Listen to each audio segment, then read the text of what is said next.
नमस्कार। एमपी तक की इस खास चौपाल में आपका स्वागत है। आज की इस चौपाल में मंडला जिले के पत्रकार हमारे साथ जुड़े हैं जो ये बताएंगे कि मंडला में माहौल क्या है और किसके पक्ष में चुनाव परिणाम जाते दिख रहे हैं या किसके जीत की संभावना है।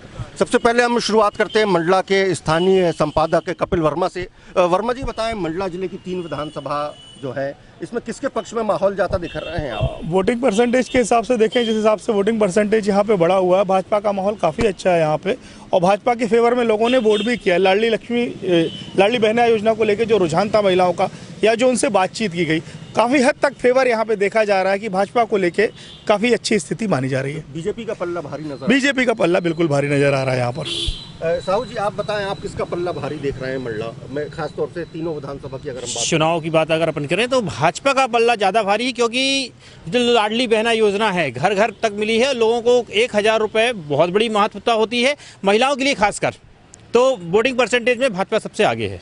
तो क्या लग रहा है कि लाडली बहना की वजह से भाजपा का पल्ला भारी है मंडला जिले? बिल्कुल। मिश्रा जी आप बताएं, आप ग्रामीण क्षेत्र में भी खासी नजर है आपकी, क्या देख रहे हैं, किसका पल्ला भारी दिख रहा है? वैसे चुनाव में तो इस बार भाजपा का ही पल्ला भारी समझ में आ रहा है, क्योंकि इनकी योजनाएं ऐसी बहुत सी योजनाएं हैं, जैसे लाडली बहना योजना है या प्रधानमंत्री आवास योजना, बहुत सी योजनाएं शासन की ऐसी चल रही हैं जिसका प्रभाव है, दिख रहा है जनता में कि भाजपा आगे चलेगी। क्या लाडली लक्ष्मी बहना के अलावा और लोगों के मन में क्या चीजें चल रही थी वोटिंग?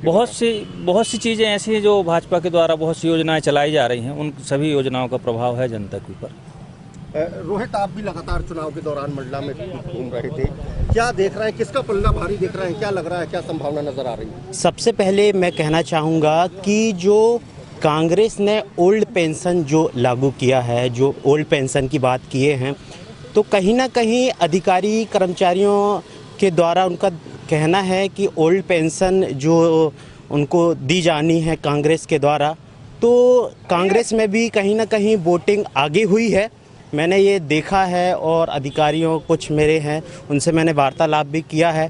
और रही बात लाडली लक्ष्मी, तो ये सही बात है कि सबसे ज़्यादा लाडली बहना योजना इसमें काफ़ी हद तक महिलाओं की लंबी भीड़ देखी गई इसमें वोटिंग में। तो आप कुल मिलाकर ये कह रहे हैं कि जो ओल्ड पेंशन स्कीम की वजह से आपको कांग्रेस का पल्ला भारी नजर आ रहा है मंडला? हाँ, कहीं कहीं कांग्रेस की वोटिंग किसी बूथों में आगे है, तो कहीं कहीं भाजपा की वोटिंग आगे है।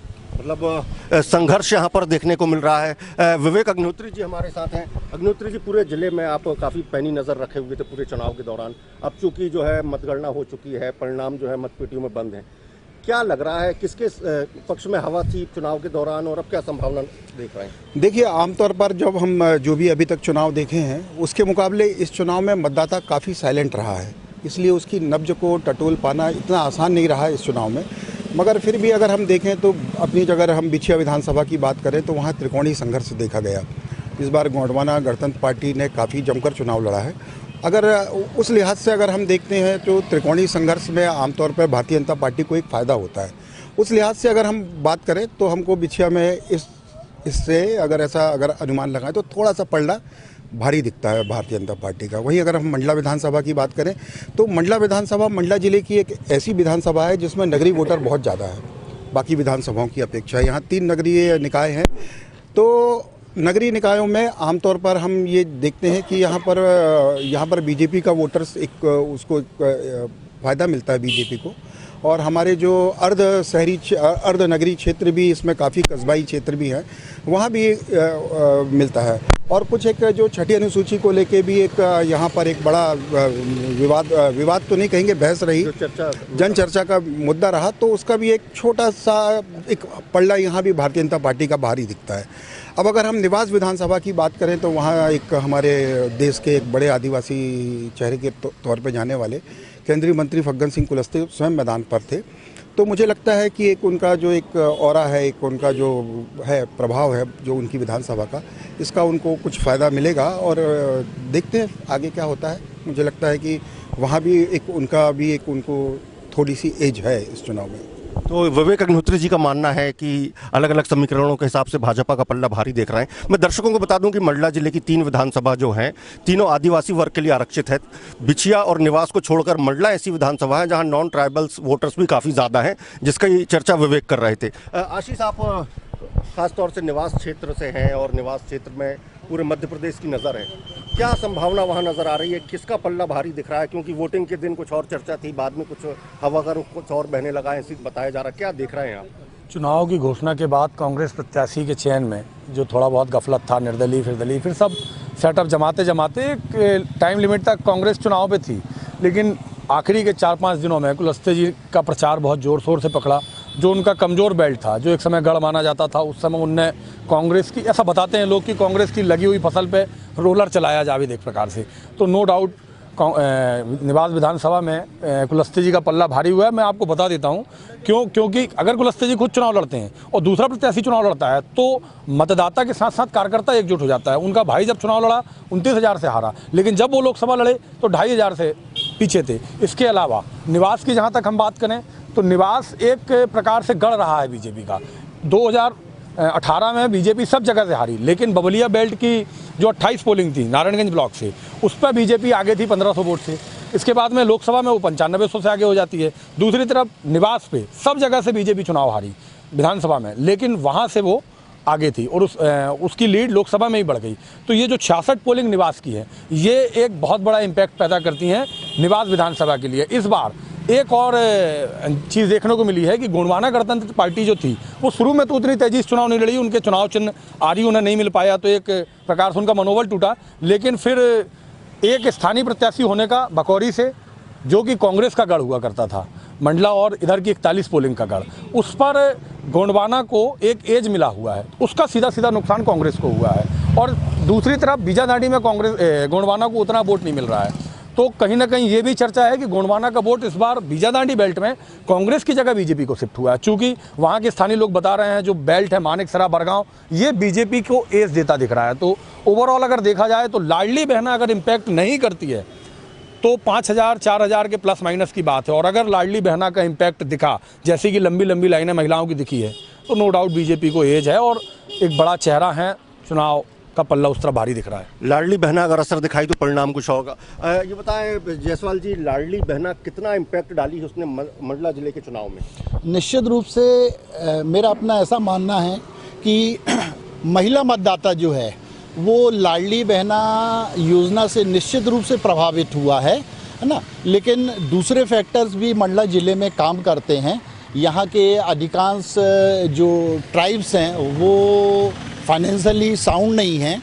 और मैं अगर निवास विधानसभा की आप बात करते हो तो मुझे ऐसा लगता है कि भाजपा का पलड़ा भारी रहेगा।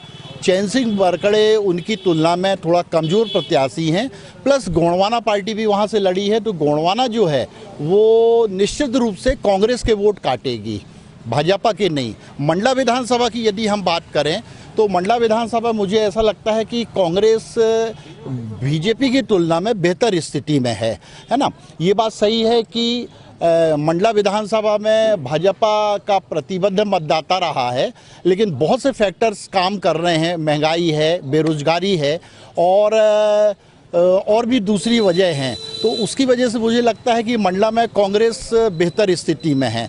जहाँ तक निवास विधानसभा की बात है, वहाँ भी ट्रायंगल फाइट है और ट्रायंगल फाइट होने के कारण वहाँ भी वही फैक्टर काम कर रहा है कि गोंडवाना जो है वो कांग्रेस के वोट ज़्यादा काटेगी बनिस्बत बीजेपी की। तो मुझे ऐसा लगता है कि बीजेपी शायद वहाँ बेहतर स्थिति में हो सकती है। तो 2-1 की स्थिति बनती है, चाहे वो भाजपा के पक्ष में जाए और चाहे कांग्रेस के पक्ष में जाए। तो वहाँ पर त्रिकोणीय संघर्ष की वजह से डाउट है? यस, हाँ, निश्चित रूप से, निश्चित रूप से। और मुझे ऐसा लगता है कि थोड़े और निवास में क्या डायरेक्ट भाजपा और कांग्रेस के बीच ही मुकाबला, मंडला में तो स्पष्ट कांग्रेस। यस, बिल्कुल बिल्कुल बिल्कुल, हाँ। और मंडला विधानसभा की जहाँ तक बात है, मुझे ऐसा लगता है कि बीजेपी का जो प्रत्याशी है थोड़ा सा कमज़ोर है। और डॉक्टर जो है तो वो शुरू से काम कर रहे हैं, मेहनत की है उनने, लोगों से संपर्क में हैं। और निवास विधानसभा की तुलना में वो मंडला विधानसभा पे ज़्यादा कॉन्सेंट्रेट रहे हैं, लोगों से उनका सीधा संपर्क रहा है पूरे 5 साल। तो उसका बेनिफिट मुझे मिलेगा, उनको मिलेगा। कह रहे हैं कि प्रत्याशी कमज़ोर है, लेकिन वो तो बड़ी आदिवासी नेत्री हैं, 3 बार की जिला पंचायत अध्यक्ष भी हैं, राज्यसभा में भी रह चुकी हैं। ठीक बात है, लेकिन उनके भी तो माइनस फैक्टर्स है ना, जो लोगों को मालूम है तो उसके कारण हो सकता है थोड़ा दिक्कत हो। बाकी ये बात तो सही है, भारी दिख रहा है। हाँ मुझे ऐसा लगता है ना। और यदि भाजपा का प्रतिबद्ध मतदाता अगर वोट करता है तो बीजेपी और कांग्रेस के बीच में टफ फाइट भी हो सकती है, और यस, और बहुत कम मतों से निर्णय होगा, ये तो मैं पूरे विश्वास से कह सकता हूँ। जायसवाल जी का मानना है कि टफ फाइट है और काफ़ी कम अंतर से फैसला होगा। आप भी पूरे चुनाव के दौरान आपने कवरेज किया है, पूरे खासतौर से ग्रामीण क्षेत्रों में भी काफ़ी फोकस रहा। क्या देख रहे हैं हवा का रुख, किस तरफ पल्ला भारी नजर आ रहा है आपको? देखिए, मंडला और बिछिया विधानसभा क्षेत्रों में मैंने काफ़ी सर्वे किया है। मैं बहुत ज़्यादा मैंने समय दिया है इन दोनों विधानसभा क्षेत्रों में।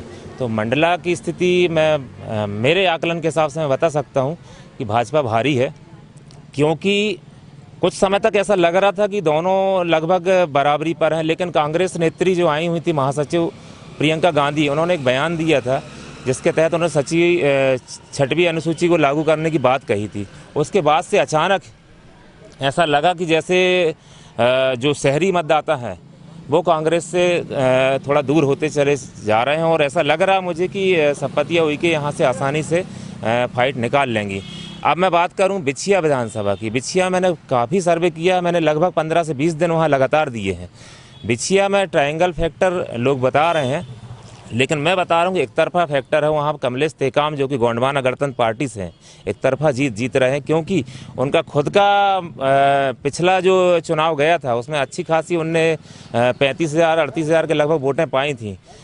उस समय उनका नाम नहीं था, उन्होंने कुछ काम नहीं किया। जिला पंचायत उपाध्यक्ष रहते हुए उन्होंने वहाँ बहुत सारे काम किए हैं। साथ में भाजपा ने जो प्रत्याशी अपना दिया हुआ है, एकदम फ्रेश प्रत्याशी दिया, जिसके विषय में भाजपाई लोगों को ही नहीं पता था कि कौन प्रत्याशी है।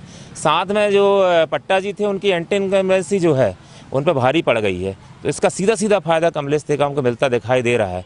निवास क्षेत्र का मुझे ज़्यादा नॉलेज नहीं है, लेकिन फिर भी चूँकि 6 बार के सांसद हैं वहाँ पर फग्गन सिंह कुलस्ते जी, एक अल्टीमेटली उनकी तरफ जो एंटी इनकम्बेंसी जो है वो लागू हो रही थी, पर चैन सिंह जैसे प्रत्याशी को कांग्रेस ने उतार दिया उनके खिलाफ, तो ऑटोमेटिकली एक वॉकओवर जैसी स्थिति बना दी। क्योंकि चैन सिंह एक ऐसे प्रत्याशी रहे हैं जो कि कहा जाए कभी भाजपा, कभी कांग्रेस और कभी निर्दलीय, मतलब उनका खुद का कोई वजूद था नहीं। उसके जैसे प्रत्याशी अगर मान लीजिए अशोक मस्कोले वाकई में वहाँ से लड़ रहे होते, निवास से जो कि सिटिंग एमएलए थे, हो सकता कुछ प्रभाव उन पर छोड़ पाते। लेकिन चैन सिंह वरकड़े मुझे नहीं लगता कि किसी प्रकार का कोई प्रभाव छोड़ पा रहे हैं। इजी गोइंग में आप मान के चलें कि फग्गन सिंह कुलस्ते निकाल रहे हैं। वहाँ से कुलस्ते जी की संभावना ज़्यादा, कुलस्ते जी की संभावना। बिछिया की जो आपने बात की, कमलेश टेकाम, गोंडवाना की संभावना जो आप देख रहे हैं, तो वहाँ एक चर्चा और ये भी है कि जिला पंचायत में यदि ये उपाध्यक्ष ना बने होते, बीजेपी को सपोर्ट करके उनका अध्यक्ष ना बनाए होते, तो ज़्यादा बेहतर उनके लिए संभावना थी। नहीं, ऐसा नहीं है। जिला पंचायत उपाध्यक्ष बनने के बाद क्या है, ये इन्होंने काफ़ी काम किए वहाँ पर। ये घुघरी और मवई क्षेत्र में इनका प्रभाव अच्छा खासा पहले से गोंडवाना का प्रभाव रहा है, और साथ में इन्होंने वहाँ काम किए। काम के बहुत है, मैं तो इनके साथ मैंने कुछ सर्वे किए हैं, कुछ काम किया था इनके लिए, तो मैंने देखा कि इनको अच्छा खासा जन समर्थन वहाँ प्राप्त हुआ है। भीड़ भाड़ अच्छी खासी इनके साथ चल रही थी, और इनके साथ जो है जो ग्राउंड लेवल के मतदाता हैं वो इनके साथ चले हैं। इनका काफिला नहीं चला है, अन्य पार्टियों के काफिले चलते हैं, 10-10, 20-20 गाड़ियां चलती हैं। इनके साथ आम मतदाता इनके साथ चला है, बिना बुलाए इनकी रैलियों में, बिना बुलाए इनकी सभाओं में आया है। इस प्रकार से कहा जा सकता है कि इनका पलड़ा निश्चित रूप से बहुत तेज भारी है। तो दीपक जाट थे ये, जिनका मानना है कि बिछिया में खास तौर से गोंडवाना का पल्ला इनको भारी नजर आ रहा है। जाकिर खान साहब भी हमारे साथ हैं, आप बताएं, आप क्या देख रहे हैं मामला, किस तरफ हवा का रुख था, और जो अब 4-5 दिन बीत गए हैं तो किस तरीके के इनपुट्स हैं, किसकी संभावना ज़्यादा है? आपको बताना चाहता हूँ मैं कि अपनी जो वोटिंग जो हुई है वो नरेंद्र मोदी जी को देखते हुए वोटिंग हुई है, और बना मध्य प्रदेश में भी सरकार बीजेपी की बनेगी। ये मंडला में तीनों विधानसभा बीजेपी ही निकालेगी, और इसमें कोई दो मत की बात नहीं है। अपनी जो इस बार वोटिंग जो हुई माननीय प्रधानमंत्री जी को देखते हुए वोटिंग हुई है। तो विधानसभा चुनाव में भी प्रधानमंत्री चेहरा थे? जी बिल्कुल, वो चेहरा थे, और इस बार सरकार प्रदेश है फिर उन्हीं की बनेगी। तो जाकिर खान को लग रहा है कि संभावना जो है पूरी तरीके से भाजपा के पक्ष में मंडला जिले। बिल्कुल, कहा जाए जो वोटिंग का परसेंटेज बढ़ा है वो कहीं ना कहीं भाजपा की लाभकारी नीतियों ने ही बढ़ाया है। आज जो मोदी सरकार के द्वारा किसानों का समर्थन मूल्य में देखा जाए तो जो अनाज की बात कही जाए तो गेहूं का समर्थन मूल्य 2800 रुपये किया है और चावल का मूल्य उन्होंने 3100 रुपये किया है। जहां लाडली लक्ष्मी से बहनाओं को लाभ मिला है, वहीं यहाँ कृषक क्षेत्र भी, कृषक जो है एक बहुत बड़े हिस्से में यहाँ काम करते हैं, तो ये फैक्टर भी कहीं ना कहीं काम किया है। और इसी के साथ ये जैसे 2 सीट पे भाजपा काबिज रहेंगी तो एक नया खाता खुलने जा रहा है मंडला में, वो है गोंडवाना गणतंत्र पार्टी का। जिस व्यक्ति के द्वारा ये चुनाव लड़ा गया था कमलेश टेकाम के द्वारा, वो जमीनी स्तर का नेता है, उसके द्वारा अंदर पकड़, उसके द्वारा किया गया कार्य, और जैसा कि अंदर की बातें कही गई थी कि जो हमारे डॉक्टर साहब नए प्रत्याशी थे, ये पैराशूट प्रत्याशी के रूप में उतरे थे, जिनका जनाधार भी कुछ स्तर तक के कहा जा सकता है चिकित्सा क्षेत्र में। बाकी देखा जाए तो आम जन भागीदारी में या आम मिलनसार में ये नहीं कहा जा सकता। तो वहाँ त्रिकोणीय मुकाबले के दौरान ये कहेंगे कि गोंडवाना का खाता एक खुलेगा, वो है आपका बिजिया विधानसभा से। बिल्लू भाई, ये दीपक और इनका मानना है कि गोंडवाना की स्थिति काफ़ी बेहतर है, वहाँ उसकी संभावना देख रहे हैं, आप क्या संभावना देख रहे हैं? देखिए, बिछिया में तो हमें लगता है कि पुराना प्रत्याशी ही रिपीट होगा, पट्टा जी ही जीतेंगे, क्योंकि बिछिया विधानसभा मुझे ऐसा लगता है हमारे पूरे ज़िले की अगर बात करें तो वहाँ की जनता हमें समझदार लगती है। बाकी जनता जो है 5 साल में अपना बदल देती थी। हाँ, वो बदल देती है, लेकिन इस बार मुझे ऐसा नहीं लगता। अगर गोंडवाना अगर वोट काटेगी तो मुझे लगता है कि नया प्रत्याशी भी जो सहयोग दे रहा है वो आप मान के चले कि उसका फैक्टर जो है कांग्रेस पे ही जाएगा और कांग्रेस ही वहाँ से विन होगी। विषय में कांग्रेस की संभावना आप जी। मंडला में क्या संभावना देख रहे हैं, क्योंकि यहाँ सीधा मुकाबला भाजपा कांग्रेस के बीच? देखिए, मंडला का सीधा एक फैक्टर है। मंडला में विधानसभा में 36% मान के चले आप आदिवासी वोटर हैं, ठीक है, आप 64% सामान्य वोटर हैं। अगर इसमें से अगर 60-40 का अगर सामान्य का रेसो कांग्रेस और बीजेपी में जाता है तो टक्कर है। अगर 70-30 का रेसो जाता है तो भाजपा विन है। भाजपा के पक्ष में माहौल बन सकता है अगर वोटिंग अगर सामान्य की, क्योंकि इस बार जनता बहुत शांत है, कोई कुछ नहीं बता रहा है। मतदाता जो है इस बार बहुत चुप्पी साधे हुए है, और मुझे ऐसा लगता है कि मंडला जितना पार्टियों से या हर चीज़ से परेशान है, तो मुझे ऐसा लगता है इस बार बदलाव की स्थिति आ सकती है प्रदेश में। और मंडला की स्थिति मैं इसलिए नहीं बोल सकता क्योंकि मतदाता ही कुछ नहीं बोल रहा है। और निवास की क्या संभावना नजर आ रही है, जहाँ पूरे प्रदेश की नज़र है? देखिए, निवास की मुझे ऐसा लगता है कि हो सकता है बदला ना ले ले निवास की जनता, कि भाई हमने जो चीज़ मंडला को दी थी 33 साल पहले, अब वापस लेने का टाइम आया है। तो या तो हो सकता है कि वहाँ से कांग्रेस जीत जाए। तो वहाँ से आपको कांग्रेस की संभावना नजर आ रही है। पूजा भी हमारे साथ जुड़ गई है। पूजा, खासतौर से इस चुनाव में जो है लाडली बहना का काफ़ी जिक्र था, और बीजेपी, ऐसा लग रहा है कि बीजेपी को पूरी उम्मीद है कि लाडली बहना योजना के सहारे ही वो उसकी नैया पार लग जाएगी। आपने क्या देखा? क्या है, सर्वे के दौरान मैंने देखा है कि लोग भाजपा को देख के वोटिंग कर रहे हैं, यहाँ पे जो प्रत्याशी उसको देख के नहीं कर रहे हैं। लोग मोदी को लाना चाह रहे हैं कि मोदी आए, तो इसलिए भाजपा यहाँ से जीत सकती है, क्योंकि लाडली बहना का असर कहीं ना कहीं देखने को मिला हुआ है। और बात करें बिछिया विधानसभा की, तो बिछिया में मुझे ऐसा लगता है कि गोंडवाना गणतंत्र पार्टी आ सकती है। वहाँ गोंडवाना का पल्ला आपको भारी? हाँ, भारी लगता है। और निवास में किसका पल्ला भारी? निवास में मुझे लगता है कि भाजपा का पल्ला भारी रहेगा। क्यों? वो इसलिए क्योंकि कहीं ना कहीं फग्गन सिंह कुलस्ते जो हैं 6 बार के सांसद हैं, विधायक हैं, तो व्यक्ति जो है उन्हीं को ज़्यादा पसंद करेगा। और कहीं ना कहीं भाजपा की जो सरकार है वो लाडली बहनों का बहुत ज़्यादा, लाडली बहना योजना लेके आई, उसके कारण महिलाओं का परसेंटेज अभी भी ज़्यादा ही रहा है। तो मुझे लगता है कि भाजपा की सरकार वहाँ आ सकती है। तो पूजा का ये मानना है कि लाडली बहना योजना का लाभ जो है इस चुनाव में सीधे भाजपा को मिलता दिख रहा है, और कुलस्ते जी चूँकि बड़े चेहरे हैं तो इसका भी उनको फ़ायदा मिलेगा। मनीष तिवारी जी, आपने भी पूरे ज़िले में रिपोर्टिंग की है, पूरे चुनाव के दौरान आप सक्रिय रहे हैं, आप उन्हें क्या संभावनाएं आपको नज़र आ रही हैं? देखिए, अगर लोग कहें कि लाडली बहना का फैक्टर बहुत अधिक चला है, तो भारतीय जनता पार्टी की जो गवर्नमेंट है, शासकीय कर्मचारी बहुत रुष्ट है, अतिथि शिक्षक बहुत रुष्ट है। वहीं ओल्ड पेंशन को लेके आज भी कर्मचारी लड़ रहे हैं, आए दिन उनके आंदोलन होते रहे हैं। तो अगर लाडली बहना ने असर डाला है तो वो असर एक दूसरी तरफ भी ख़त्म हुआ है। हम ये नहीं कहते कि भारतीय जनता पार्टी में लोगों ने अगर मोदी जी को देख के वोट दिया है तो वो तो लोकसभा चुनाव की बात हो गई, यह है विधानसभा चुनाव। वहीं अगर ऐसी बहुत सी योजनाएं जो चल रही हैं उन योजनाओं का लाभ बहुत से लोगों तक अभी भी नहीं पहुंचा है। जैसे लाडली बहना है या हम ये देख लें कि उज्ज्वला योजना है, उसके लाभ ऐसा नहीं है कि सभी को मिल गया हो, है ना। तो वहाँ पे हम ये कह रहे हैं कि चुनाव में भले ही भारतीय जनता पार्टी मंडला विधानसभा में अगर जीत हासिल करती है तो दूसरी तरफ प्रत्याशी भी हैं, तो दोनों तरफ जो प्रत्याशी है वह लोगों के गले से नहीं उतर रहे थे। हम बताएं ये सही बात, लोग यह सोचने में मजबूर थे कि आखिर वोट दें तो किसको वोट दें। तो वहीं लोगों का फिर रुझान हुआ भारतीय जनता पार्टी की तरफ, जिसका लाभ भारतीय जनता पार्टी को मिल सकता है।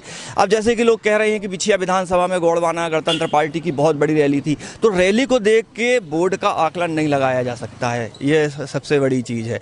हाँ, गोंडवाना गणतंत्र पार्टी ने असर अच्छा डाला है, सब कुछ अच्छा है, लेकिन जीत नहीं सकती है, ये बता रहे।